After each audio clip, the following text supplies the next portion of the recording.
Chapter 12. Mr. H. M. Wogglebug, T.E.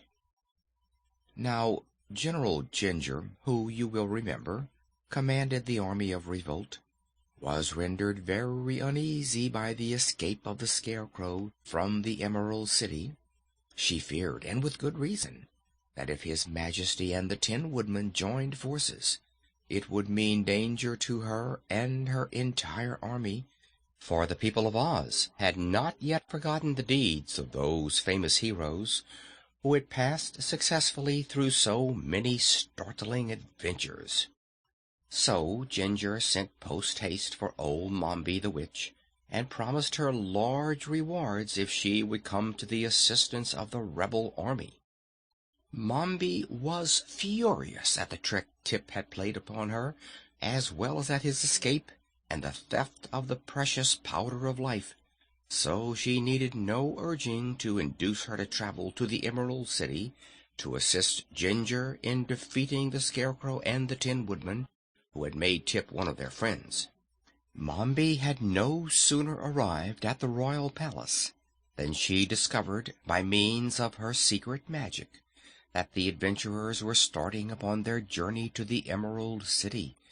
So she retired to a small room high up in a tower and locked herself in while she practiced such arts as she could command to prevent the return of the Scarecrow and his companions.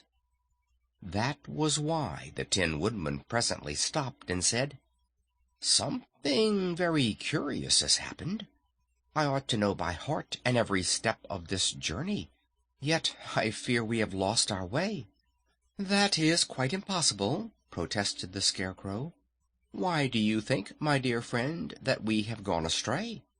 Why, here before us is a great field of sunflowers, and I never saw this field before in my life." At these words they all looked around, only to find that they were indeed surrounded by a field of tall stalks, every stalk bearing at its top a gigantic sunflower.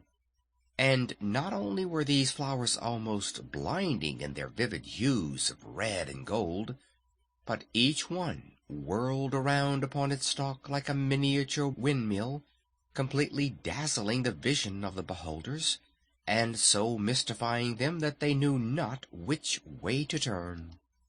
"It's witchcraft!" exclaimed Tip. While they paused, hesitating and wondering, the Tin Woodman uttered a cry of impatience and advanced with swinging axe to cut down the stalks before him. But now the sunflowers suddenly stopped their rapid whirling, and the travelers plainly saw a girl's face appear in the center of each flower. These lovely faces looked upon the astonished band with mocking smiles, and then burst into a chorus of merry laughter at the dismay their appearance caused. "Stop! Stop!" cried Tip, seizing the Woodman's arm. "They're alive! They're girls!" At that moment the flowers began whirling again, and the faces faded away and were lost in the rapid revolutions. The Tin Woodman dropped his axe and sat down upon the ground. "It would be heartless to chop down those pretty creatures," said he despondently, "and yet I do not know how else we can proceed upon our way." "They look to me strangely like the faces of the army of revolt," mused the Scarecrow, "but I cannot conceive how the girls could have followed us here so quickly." "I believe it's magic," said Tip positively, "and that someone is playing a trick upon us. I've known old Mombi do things like that before.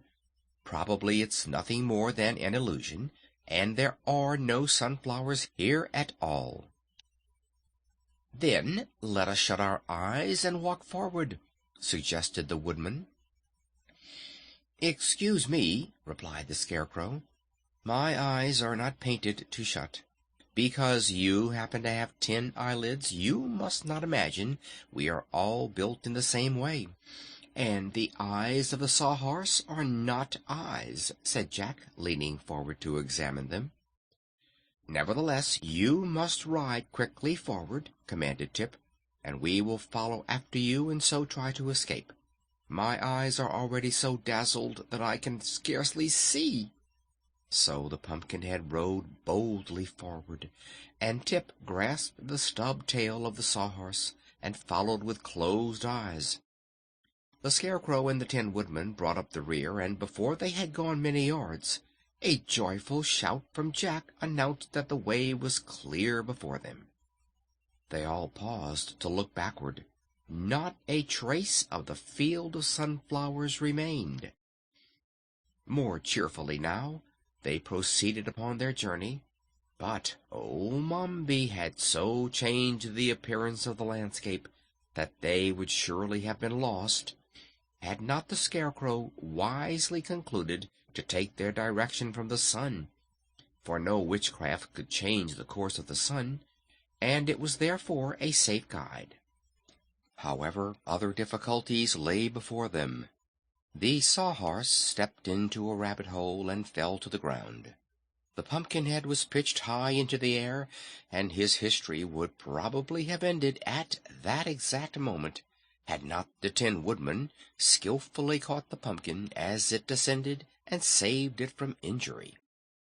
Tip soon had it fitted to the neck again and replaced Jack upon his feet.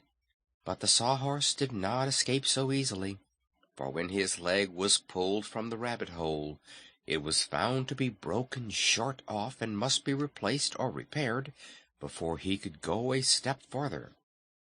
"This is quite serious," said the Tin Woodman.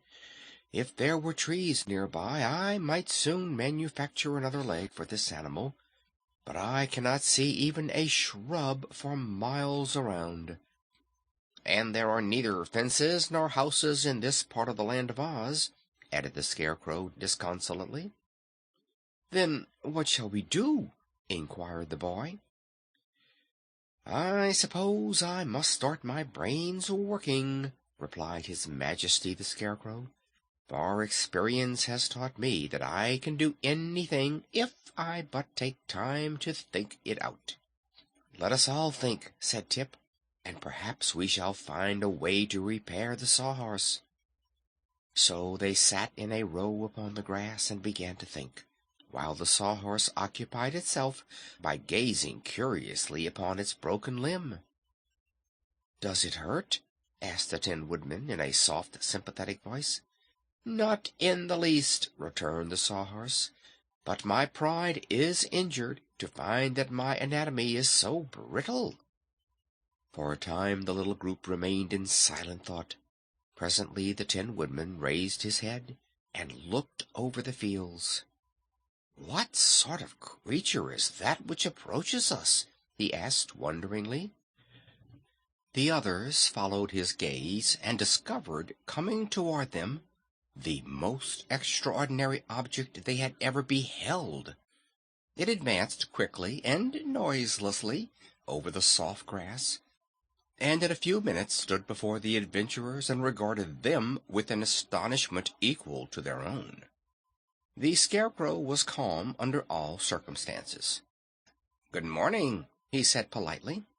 The stranger removed his hat with a flourish, bowed very low, and then responded, "Good morning, one and all. I hope you are, as an aggregation, enjoying excellent health. Permit me to present my card." With this courteous speech, it extended a card toward the Scarecrow, who accepted it, turned it over and over, and handed it with a shake of his head to Tip. The boy read aloud, "Mr. H.M. Wogglebug, T.E." "Dear me!" ejaculated the Pumpkinhead, staring somewhat intently. "How very peculiar," said the Tin Woodman. Tip's eyes were round and wondering, and the Sawhorse uttered a sigh and turned away its head. "Are you really a Wogglebug?" inquired the Scarecrow. "Most certainly, my dear sir," answered the stranger briskly. "Is not my name upon the card?" "It is," said the Scarecrow, "but may I ask what H.M. stands for?" "H.M. means highly magnified," returned the Woggle-Bug proudly. "Oh, I see." The Scarecrow viewed the stranger critically. "And are you in truth highly magnified?" "Sir," said the Woggle-Bug, "I take you for a gentleman of judgment and discernment. Does it not occur to you that I am several thousand times greater than any Woggle-Bug you ever saw before? Therefore it is plainly evident that I am highly magnified, and there is no good reason why you should doubt the fact." "Pardon me," returned the Scarecrow. "My brains are slightly mixed since I was last laundered. Would it be improper for me to ask also what the T.E. at the end of your name stands for?" "Those letters express my degree," answered the Woggle-Bug with a condescending smile. "To be more explicit, the initials mean that I am thoroughly educated." "Oh," said the Scarecrow, much relieved. Tip had not yet taken his eyes off this wonderful personage. What he saw was a great, round, bug-like body, supported upon two slender legs, which ended in delicate feet, the toes curling upward. The body of the Woggle-Bug was rather flat, and, judging from what could be seen of it, was of a glistening dark brown color upon the back, while the front was striped with alternate bands of light brown and white, blending together at the edges. Its arms were fully as slender as its legs, and upon a rather long neck was perched its head, not unlike the head of a man, except that its nose ended in a curling antenna or feeler, and its ears from the upper points bore antennae that decorated the sides of its head like two miniature curling pigtails. It must be admitted that the round black eyes were rather bulging in appearance, but the expression upon the Woggle-Bug's face was by no means unpleasant. For dress, the insect wore a dark blue swallow-tail coat with a yellow silk lining and a flower in the buttonhole, a vest of white duck that stretched tightly across the wide body, knickerbockers of fawn-colored plush fastened at the knees with gilt buckles, and perched upon its small head was jauntily set a tall silk hat. Standing upright before our amazed friends, the Woggle-Bug appeared to be fully as tall as the Tin Woodman, and surely no bug in all the land of Oz had ever before attained so enormous a size. "I confess," said the Scarecrow, "that your abrupt appearance has caused me surprise, and no doubt has startled my companions. I hope, however, that this circumstance will not distress you. We shall probably get used to you in time." "Do not apologize, I beg of you," returned the Woggle-Bug earnestly. "It affords me great pleasure to surprise people, for surely I cannot be classed with ordinary insects, and am entitled to both curiosity and admiration from those I meet." "You are indeed," agreed His Majesty.